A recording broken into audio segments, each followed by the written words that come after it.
Terima kasih Anda masih bersama kami. Bagi Anda yang baru saja bergabung, kami hadirkan kembali 3 berita utama hari ini. Sejumlah kendaraan menjadi korban teror pelemparan batu di Tol Solo Semarang, ruas Bawen, Salatiga.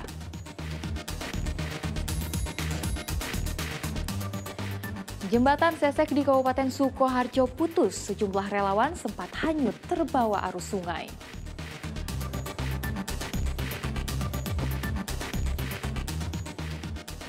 Verifikasi faktual pemilu 2024 di Kota Tegal temukan banyak anggota partai tak memiliki kartu tanda anggota, bahkan ada yang tak tahu nama partai yang didaftarkan.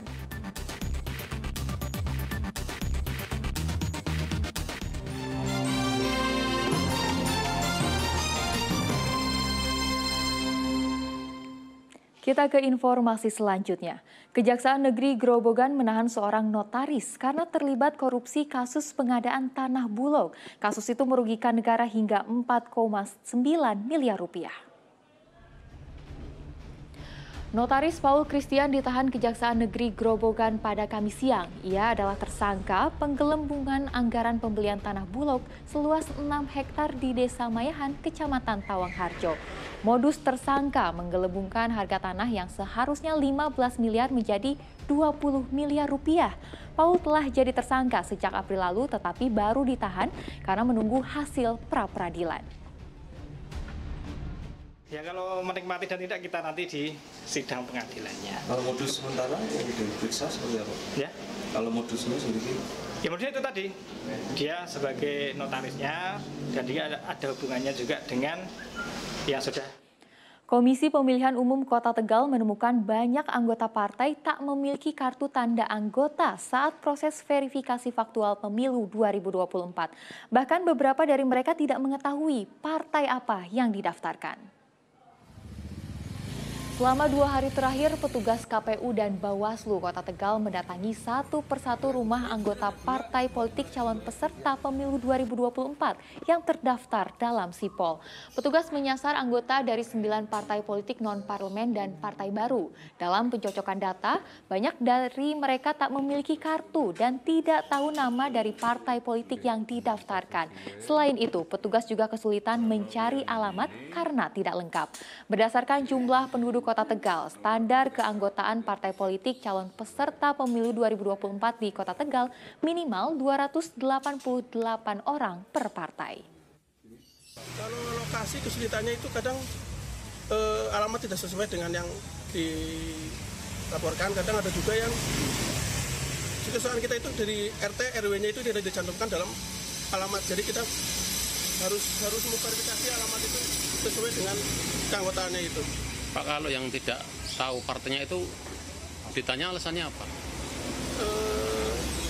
Dia nggak bisa jawab apa sih Pak, jadi cuma apa, saya belum dapat kartu dari partai itu, terus nggak tahu dari partai apa juga dia belum bisa. Di Kota Semarang, Forum Mantan Aparatur Desa Indonesia atau Forumadi Jawa Tengah menyampaikan dukungan kepada Wali Kota Solo untuk menjadi calon Gubernur Jawa Tengah. Pernyataan itu disampaikan di sebuah hotel di kawasan Pandanaran, Kota Semarang.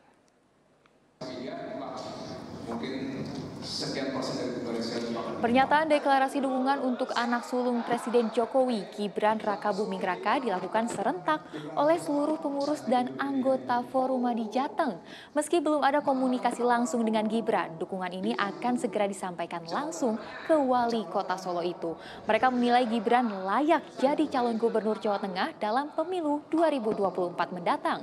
Ketua Forumadi meyakini dukungan suara dari organisasinya tinggi karena tersebar 35 kabupaten kota se-Jawa Tengah.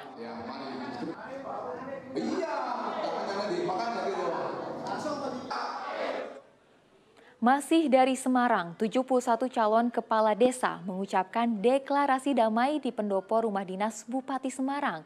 Deklarasi dilakukan sebelum Pilkades serentak pada 30 Oktober mendatang. Deklarasi dipimpin calon Kades Jatirejo Kecamatan Suruh dan diikuti seluruh calon kepala desa lainnya. Semua calon kepala desa sepakat untuk menghindari kampanye hitam serta intimidasi antar calon. Kepala Dinas Pemberdayaan Desa Kabupaten Semarang mengatakan awalnya ada 73 calon kepala desa tetapi 1 orang mengundurkan diri dan 1 orang tidak lolos seleksi. Pilkades akan digelar di 24 desa yang tersebar di 19 kecamatan. Diharapkan Pilkades di Kabupaten Semarang berjalan damai dan aman tanpa adanya gesekan antar calon kepala desa.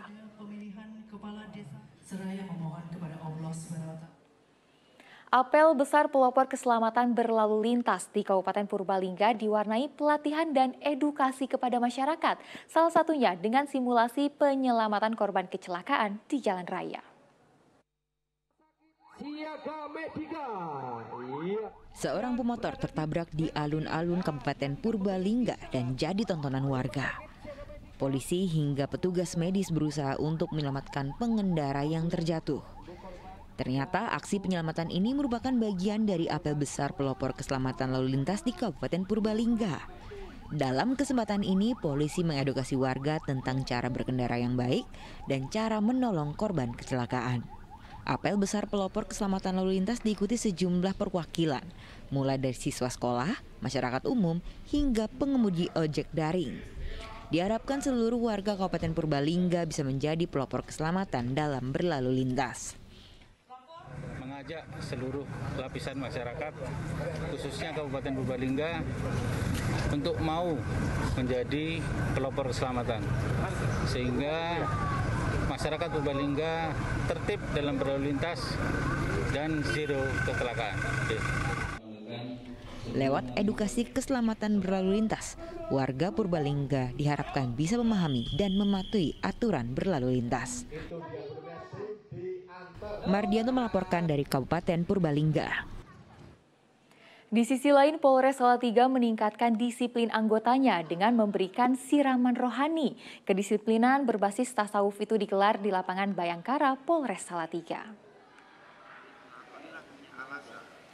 Ratusan aparat Polres Salatiga beserta istri menerima materi motivasi dan siraman rohani untuk meningkatkan kinerja dan mengurangi pelanggaran.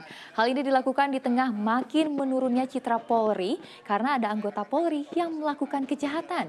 Sejumlah motivator dihadirkan dalam kegiatan ini lewat pemberian materi motivasi dan kedisiplinan bisa membangun kembali kepercayaan masyarakat kepada anggota Polri. Selain itu, polisi juga bisa menjalankan tugas sesuai dan tidak merugikan masyarakat. Kedisiplinan dan rasa solidaritas itu perlu menurut kami karena semuanya anggota Polri harus memiliki kedisiplinan yang tinggi terkait dengan tanggung jawab jabatan